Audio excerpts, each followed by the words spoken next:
तो जैसा कि लास्ट एपिसोड में हम लोगों ने देखा था कि शाओ चेन एक इमोर्टल वर्ल्ड में आ चुका होता है, जहाँ पर शाओ लिंगर भी मौजूद होती है और वो उसे मारने की कोशिश करती है, मगर वो किसी तरह भागकर वहाँ से अपनी जान बचाने की कोशिश करता है। मगर भागते भागते वो एक ऐसी जगह चला जाता है जहाँ पर एक डायनासोरस होता है। उसे देखकर लिंगर तो वहाँ से भाग जाती है, मगर शाओ चेन अपनी जान बचाने के लिए वहाँ से भागने की कोशिश करता है, मगर वो टी-रेक्स उसका पीछा करता रहता है और हर जगह उसे खाने की कोशिश करता है। मगर दूसरी तरफ वहाँ पे एक व्हाइट यूनिकॉर्न आ जाता है जो कि शाओ चेन को बचाने के लिए उस डायनासोर का ध्यान भटकाता है और उसे वहाँ से दूर ले जाता है। और शाओ चेन जब वहाँ पर एक गुफा के अंदर जाता है तो वहाँ वो इतना ज्यादा जख्मी हो चुका होता है कि वो एक जगह गिर कर बेहोश हो जाता है, जिसकी वजह से उसका ब्लड बहुत ज्यादा बह जाता है। मगर वो ब्लड सीधा एक ड्रैगन के अंडे के ऊपर गिरता है, जिससे वो अंडा फौरन से अपनी सारी की सारी एनर्जी उसकी बॉडी के अंदर ट्रांसफर कर देता है। और देखते ही देखते शाओ चेन पूरी तरह से ठीक हो चुका होता है, उसके साथ साथ उसका रियल भी अपग्रेड हो जाता है। और आखिर में हमने वहाँ पर एक और यंग प्रिंस को देखा था जो कि अपनी साथ वहाँ पर आ रहा था। उसके साथ बहुत सारे लोग भी होते हैं, मगर हमें दिखाया जाता है कि जैसे जैसे वो शिप करीब आ रही होती है तो अचानक से उन लोगों को बहुत ही अजीब सा फील होने लगता है। उस शिप के आसपास का माहौल बिल्कुल अजीब सा हो गया था। वहाँ पर पानी में कुछ हलचल होने लगी थी, जिसकी वजह से वो लोग देखते हैं कि आखिर वहाँ पर हो क्या रहा है, ये शिप इतना हिल क्यों रही है। मगर जब उन्हें वहाँ पर कोई चीज दिखाई देती है तो वो लोग बहुत ज्यादा डर जाते हैं और कहते हैं कि ये क्या चीज है। मगर हमें दिखाया जाता है कि पानी के अंदर से एक ड्रैगन टेल बाहर निकल आती है, जिसे देखकर वो सब लोग चिल्लाना शुरू कर देते हैं और यहाँ वहाँ भागने लगते हैं। देखते ही देखते ड्रैगन पूरी तरह से उस शिप को डिस्ट्रॉय करना शुरू कर देता है, जिसकी वजह से उसमें पूरी तरह से आग लग जाती है और वो सारे लोग उसमें चीखना चिल्लाना शुरू कर देते हैं। और उस प्रिंस के साथ मौजूद लड़की जैसे ही वो नीचे गिरने लगती है तो प्रिंस उसे फौरन से पकड़ लेता है।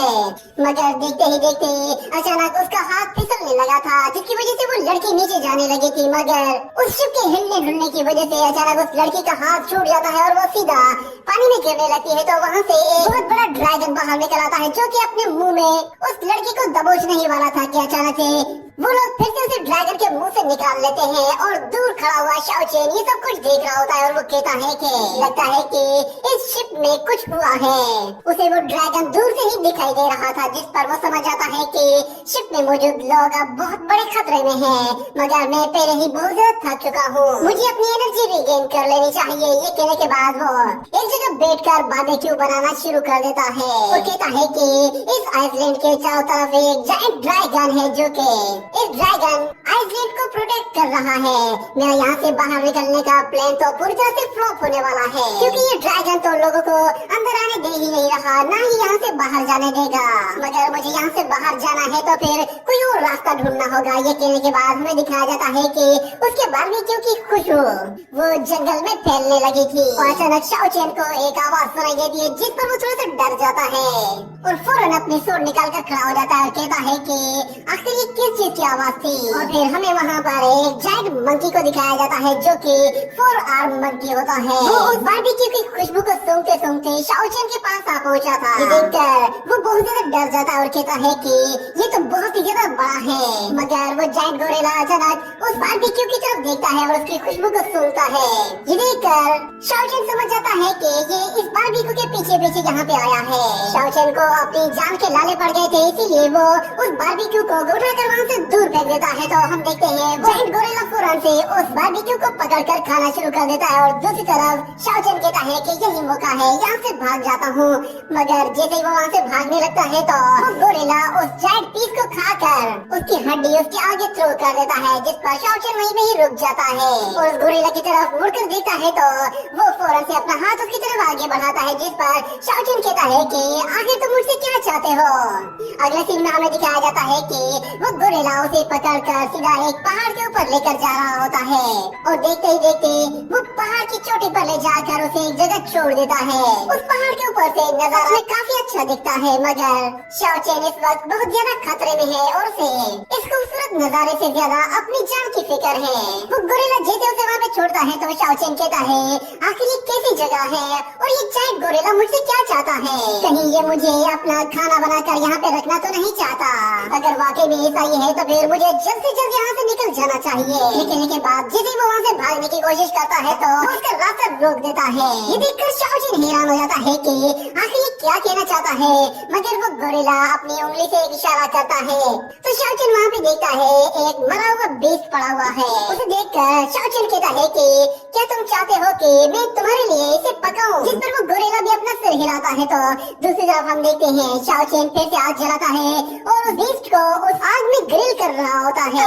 मगर गोरिल्ला चाचा कहाँ सबर करने वाला था, उसे बहुत ज्यादा भूख लगी थी इसलिए वो जानबूझकर फूंक मारता है जिससे वो आग भड़क जाती है। शाओजिन थोड़ा सा डर जाता है मगर फिर वो उससे कहता है कि ब्रदर युआन ऐसा मत करो, थोड़ा सा सबर तो कर जाओ, ये अभी पका नहीं है और ऊपर से ये अभी बहुत ज्यादा गर्म भी है तो तुम इसे इतनी आसानी से नहीं खा पाओगे। और हाँ, बेहतर है कि तुम थोड़ी देर के लिए इंतजार कर लो, अगर तुम ऐसे ही आग जलाते रहोगे तो तुम मेरे लिए मुसीबत खड़ी कर दोगे और ऊपर से तुम इस मीट पीस को भी जला दोगे। जिसके बाद अगले सीन में हमें दिखाया जाता है युआन को उस मीट पीस को खा रहा होता है और इस तरफ शाओजिन कहता है कि ये जगह सच में बहुत ही लाजवाब है, यहाँ पे वाटर रिसोर्सेज भी काफी है, अगर मैं यहाँ पे रहना चाहूँ तो मैं एक लंबे अरसे तक यहाँ पर रह सकता हूँ। ये जगह रहने के लिए भी बहुत ही अच्छी है, ऊपर से यहाँ पर बहुत सारे स्पिरिचुअल बीस्ट भी मौजूद हैं। मेरे ख्याल से मुझे आसपास के माहौल की एनर्जी को इस्तेमाल करते हुए सबसे पहले अपनी इंजरीज को हील कर लेना चाहिए ताकि प्रैक्टिस करके मैं अपनी कल्टीवेशन को और भी ज्यादा आगे बढ़ा सकूं। हो सकता है कि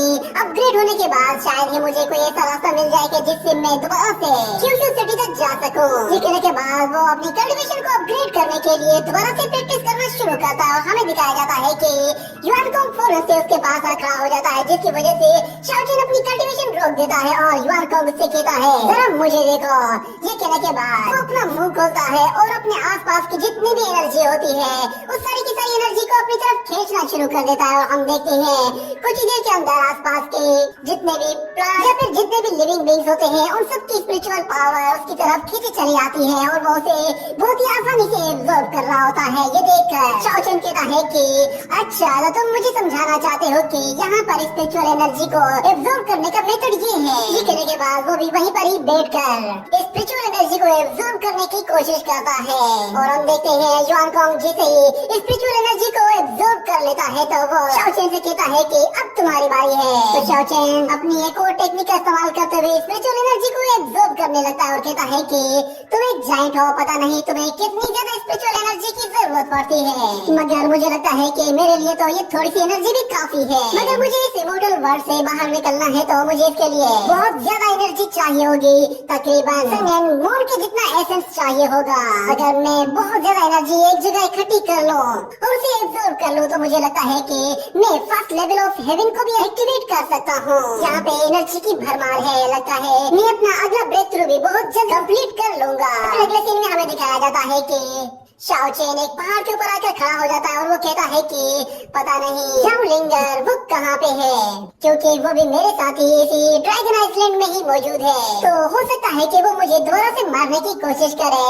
मगर दूसरी तरफ वो उस इमोर्टल लेडी के बारे में कहता है कि वो भी तो हमारे साथ ही यहाँ पर आई थी, मगर वो कहाँ चली गई, शायद वो भी इसी ड्रैगन आइलैंड में ही होगी। पर मुझे ये मालूम नहीं है कि ये ड्रैगन आइलैंड कितना बड़ा है और ये भी नहीं जानता कि ड्रैगन आइलैंड में कितने ड्रैगन मौजूद है। मुझे अपनी कल्टीवेशन को ज्यादा से ज्यादा अपग्रेड करना होगा वरना मैं इस आइलैंड में हमेशा के लिए फंस कर रह जाऊंगा। सिर्फ एक यही रास्ता है, जैसे ही मेरा रियलम अपग्रेड होने लगेगा मैं फौरन से यहाँ से निकलकर दूसरे आइलैंड की तरफ जा सकता हूँ और वहाँ पे अपने जैसे लोगों के साथ जाकर मिल सकता हूँ और खासतौर पर उस इमोर्टल लेडी और उस पागल सी लड़की को भी ढूंढ कर यहाँ से बाहर निकाल सकता हूँ। अगले सीन में हमें दिखाया जाता है लिंगर वो एक अलग ही जगह पहुँची होती है और काफी ज्यादा थकी भी लग रही थी, मगर वो कंटिन्यूसली आगे बढ़ती जा रही थी और इस तरह शाओजिन अभी उस युआन कोंग के साथ फंसा हुआ होता है, वो उसे कहीं भी जाने नहीं दे रहा था। अगले सीन में हम दोबारा से शाओलिंगर को देखते हैं, वो घूमते फिरते जो एक जंगल में आ पहुंची थी जहाँ उसे बहुत सारे चमगादड़ दिखाई देते हैं जो कि उसे देखते ही फौरन से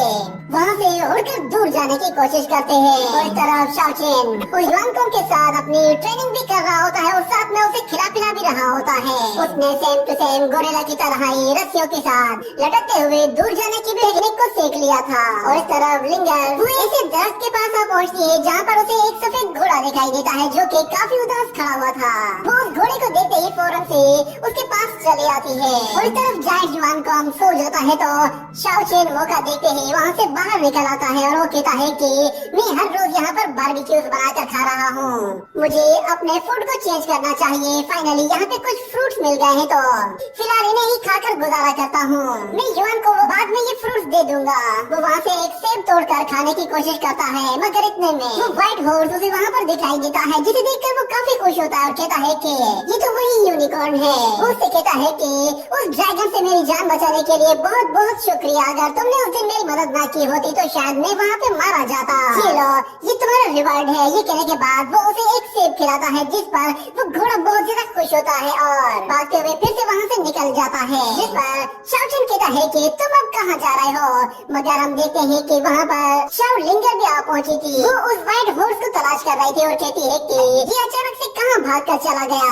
वो उसे ढूंढते ढूंढते बिल्कुल शाओ चेन के पास आ पहुँचती है और जैसे ही वो उसे देखती है तो उसे पता चल जाता है कि ये अभी भी जिंदा है। वो अपनी सोड निकाल कर कहती है कि अच्छा तो तुम उस ड्रैगन से बच गए हो। वो उस पर एक बहुत ही पावरफुल एनर्जी फ्लैश अटैक करती है जिससे शाओ चेन खुद को बचा लेता है मगर वो अटैक इतना खतरनाक होता है कि बहुत सारे बैम्बू ट्रीज को काट कर रख देता है। और फिर लिंगर शाओ चेन से कहती है कि सच में मैंने सोचा भी नहीं था कि तुम उस ड्रैगन के मुंह से भी बाहर निकल आओगे। तुम बहुत ही ज्यादा लकी हो। मगर आज मैं खुद तुम्हें अपने हाथों से मारूंगी और तुम्हारे पास आज कोई भी लक नहीं होगा। मगर फिर शाओ चेन भी लड़ने के लिए तैयार हो जाता है और वो कहता है कि ये सारी बातें तुमने क्यूशू किंगडम में भी कही थी मगर तुम मेरा कुछ नहीं बिगाड़ पाई। ये कहने के बाद वो अपने हाथों से कुछ स्पिरिचुअल रिंग्स क्रिएट करता है। जैसे वो उन्हें शाओ लिंगर की तरफ थ्रो करता है तो लिंगर बहुत ही आसानी के साथ उन रिंग्स को डिस्ट्रॉय कर देती है। और शाओ चेन पर जैसे ही स्पिरिचुअल अटैक करने की कोशिश करती है तो वो भागते हुए तेजी से उसकी तरफ आता है और पलक झपकते ही उसके पीछे पहुंच जाता है जिस पर वो लड़की भी हैरान रह जाती है कि अचानक से इसकी स्पीड इतनी ज्यादा कैसे बढ़ गई है। मगर शाओ चेन के हमला करने से पहले ही वो फौरन से अपने सामने शील्ड बनाकर उसे वापस से पीछे धकेल देती है। और दूसरी तरफ हमें दिखाया जाता है वो खुद एक ऊपर टहनी पर जा पहुंचती है और कहती है कि ये लड़का बहुत ही तेजी के साथ अपग्रेड होता जा रहा है। इसने सिर्फ यहाँ पर कुछ ही टाइम गुजारा है और इसकी एनर्जी काफी हद तक बढ़ चुकी है। लगता है कि इसने अपनी सारी की सारी इंजरीज को भी हील कर लिया है जिसकी वजह से इसकी स्ट्रेंथ अब मेरी स्ट्रेंथ के बिल्कुल बराबर आ पहुंची है। मैंने इसे कमजोर समझने की गलती कर दी है मगर अब मैं इसे आगे और ज्यादा ग्रो करने नहीं दे सकती वरना ये मेरे फ्यूचर में मेरे लिए बहुत बड़ी मुसीबत खड़ी कर देगा। लिंगर जैसे आगे बढ़ती है तो शाओ चेन वहाँ से भागने लगता है और लिंगर भी फिर फौरन से उसका पीछा करती है और उस पर अपनी सूट से अटैक करते हुए जाती है मगर शाओ चेन बहुत ही आसानी से उसके अटैक को डॉज कर रहा होता है। मगर एक जगह आते ही शाओ चेन जैसे ही जंप लगाता है तो लिंगर उसके पीछे पीछे चली जाती है और अपनी सूट से उसे मारने ही वाली होती है कि शाओ चेन फौरन से अपनी शील्ड एक्टिवेट कर लेता है जिससे वो खुद को बचाना चाहता था मगर वो शील्ड टूटकर बिखर जाती है और शाओ चेन वहाँ से दूर जा गिरता है। इस अटैक की वजह से वो थोड़ा सा इंजर्ड हो गया था मगर वो अब बहुत ज्यादा गुस्से में भी था। उस लड़की के अटैक करने की वजह से वो उससे कहता है कि बस अब बहुत हो गया, तुम बार बार मुझे मारने की कोशिश कर रही हो, मैं इससे तंग आ चुका हूँ। ये कहने के बाद वो फौरन से अपनी श्वान ज़ेन टेक्निक का इस्तेमाल करता है जो कि उसकी स्पिरिचुअल ड्रैगन टेक्निक होती है। वो उस टेक्निक से उस लड़की पर जैसे हमला करता है तो शाओ लिंगर उससे वहाँ से दूर जा गिरती है मगर उससे वो काफी इंजर्ड भी हो गई थी। और इस तरफ शाओ चेन उस अटैक को यूज करने के बाद काफी ज्यादा वीकनेस फील करने लगा था जिस पर वो खुद भी कहता है कि ये अटैक तो बहुत ही ज्यादा पावरफुल है, इसने तकरीबन मेरी आधी से ज्यादा एनर्जी को एब्सॉर्ब कर लिया है। मगर दूसरी तरफ वो लड़की फिर से खड़ी हो जाती है और वो कहता है कि इस लड़की को आखिर में कैसे हराऊं क्योंकि मैं अब बहुत ज्यादा वीक हो चुका हूँ, मुझे नहीं लगता कि मैं अब ज्यादा देर तक सरवाइव कर पाऊंगा। और इस तरह फिर वो लड़की कहती है कि इसने सिर्फ यहाँ पर कुछ ही टाइम गुजारा है और ये इतना अपग्रेड हो चुका है कि ये मुझे मार सकता है। इससे पहले कि ये लड़का मुझे मारे मुझे इसे एलिमिनेट कर देना चाहिए वरना ये आगे चलकर मुझे मार भी सकता है। ये कहने के बाद वो फुल पावर को एक्टिवेट करते हुए कहती है कि शाओचेन, तुमने खुद मुझे ये अटैक करने पर मजबूर किया है, इसलिए आज तुम्हें मरना होगा। ये कहने के बाद हम देखते हैं कि शाओचेन भी उस अटैक के लिए अपनी शील्ड बना लेता है, मगर जैसे ही वो लड़की उस पर हमला करती है तो हम देखते हैं कि वो अटैक इतना ज्यादा स्ट्रॉन्ग होता है कि शाओचेन की शील्ड पूरी तरह से तितर-बितर हो जाती है और वो अटैक सीधा जाकर उसे हिट करता है और शाओचेन वहाँ से बहुत ही दूर जा गिरता है। और वो जैसे ही दोबारा खड़ा होने की कोशिश करता है तो वो देखता है कि लिंगर तो उसके ऊपर आ चुकी है और वो उसे दोबारा मारने की कोशिश कर रही है और उसने अटैक करने के लिए अपनी एक जायंट सूट का इस्तेमाल भी किया है। वो सूट जैसे ही उसके करीब पहुंचती है तो दूसरी तरफ पत्थर उसकी तरफ आ रहा होता है। ये देखते ही शाओ लिंगर फौरन से अपने अटैक को रोककर उस पत्थर को बीच में से काट कर खुद को बचा लेती है और फिर युआन कोंग वो भी वहाँ पर पहुँचता है। उसे वहाँ पर देखकर वो लड़की भी डर जाती है क्योंकि वो बहुत ही जोर से भाग रहा होता है जैसे कि उसे बहुत ही ज्यादा गुस्सा हो। इतने जायंट बीस्ट को वो पहली मर्तबा देख रही थी और देखकर कहती है कि ये तो एक प्राइम लेवल का बीस्ट है। वो शाओचेन से भी कहती है कि चाहे आज कोई बड़ा बीस्ट भी क्यों ना आ जाए मगर वो तुम्हें नहीं बचा सकता। ये कहने के बाद वो उसके बेहद करीब चली जाती है मगर वो जायंट बीस्ट फिर से उसके सामने आ जाता है और उसे एक बहुत ही जोरदार पंच से मारता है जिसकी वजह से वो शाओ लिंगर को वापस से पीछे धकेल देता है। मगर लिंगर भी हार मानने वाली नहीं थी। वो उस लड़के को हर हाल में मारना चाहती थी जिसकी वजह से वो फौरन से अपनी मल्टी स्वॉर्ड टेक्निक का इस्तेमाल करती है और से अलग अलग तरह के कलर्स बाहर निकलते हैं जो कि एक बहुत बड़ा रेनबो क्रिएट करते हैं। और वो जायंट कोंग उस रेनबो की तरफ देख रहा होता है और वो स्वॉर्ड शाओचेन की तरफ आगे बढ़ रही थी मगर वो जायंट मंकी फिर से अपने हाथों के जरिए उस स्वॉर्ड को रोक लेता है। ये देखकर वो लड़की भी हैरान हो जाती है और शाओचेन कहता है कि प्लीज ऐसा मत करो, वो तुम्हें मार डालेगी। मगर युआन कोंग उसके आगे एक दीवार बना हुआ होता है और सारी स्वॉर्ड्स को रोक रहा होता है। ये देखते ही फिर वो लड़की अपनी स्वॉर्ड के साथ एक बहुत बढ़िया स्पिरिचुअल स्वॉर्ड को भी रिलीज करती है जो कि सीधा युआन कोंग के हाथ से आकर टकराती है तो वहाँ पर एक जोरदार धमाका होता है और हम देखते हैं कि युआन कोंग अभी भी बिल्कुल सही सलामत होता है। उसे उस जायंट स्वॉर्ड के अटैक से भी कुछ नहीं हुआ था मगर इतनी ज्यादा एनर्जी की यूज करने की वजह से अब वो और भी ज्यादा भड़क गया था और हम देखते हैं कि वो बहुत ही तेजी के साथ शाओ लिंगर को मारने के लिए आगे जा रहा होता है। उस तरफ शाओ लिंगर वो कहती है कि लगता है कि इस लड़के को मारने से पहले इस मॉन्स्टर को मारना पड़ेगा मगर अचानक से युआन कोंग उसे पकड़ने की कोशिश करता है जिससे वो लड़की बाल बाल बचती है। वो उसके अटैक से बचते हुए उसकी बॉडी के ऊपर जाते ही उस पर बहुत सारे सूट अटैक करना शुरू कर देती है मगर उस सूट का उसकी बॉडी पर कोई भी असर नहीं हो रहा था। जिसके बाद वो जैसे ही वहाँ से दूर हटने की कोशिश करती है तो युआन कोंग उस पर दोबारा से झपट पड़ता है और शाओ लिंगर जैसे ही हवा में ऊपर जाती है तो वो उस पर फिर से वार करना चाहती थी मगर इस मर्तबा युआन कोंग उसे वहाँ से उठाकर दूर फेंक देता है और उसे कुचलने के लिए वो उसके बिल्कुल सिर के ऊपर आ गया था और उसे मारने ही वाला था कि अचानक से हमें दिखाया जाता है वो व्हाइट यूनिकॉर्न वहाँ पर आ जाता है और पलक झपकते ही उस लड़की को लेकर वहाँ से निकल जाता है। ये देखकर शाओचेन हैरान रह जाता है और वो कहता है कि क्या उस लड़की को उस व्हाइट यूनिकॉर्न ने बचाया है। अगर मैं यहाँ पे ज्यादा देर तक रुकूंगा तो मेरे ख्याल से मैं युआन कोंग के लिए बड़ी मुसीबत क्रिएट कर दूंगा। मुझे ये जगह छोड़कर अब कहीं जाना होगा। जिसके बाद अगले सीन में हम लोग देखते हैं कि युआन कोंग शाओचेन से नाराज होकर उसकी तरफ पीट करके बैठ जाता है। शाओचेन कहता है कि मैं जानता हूँ कि तुम नाराज हो मगर तुम्हें नाराज होने की जरूरत नहीं है।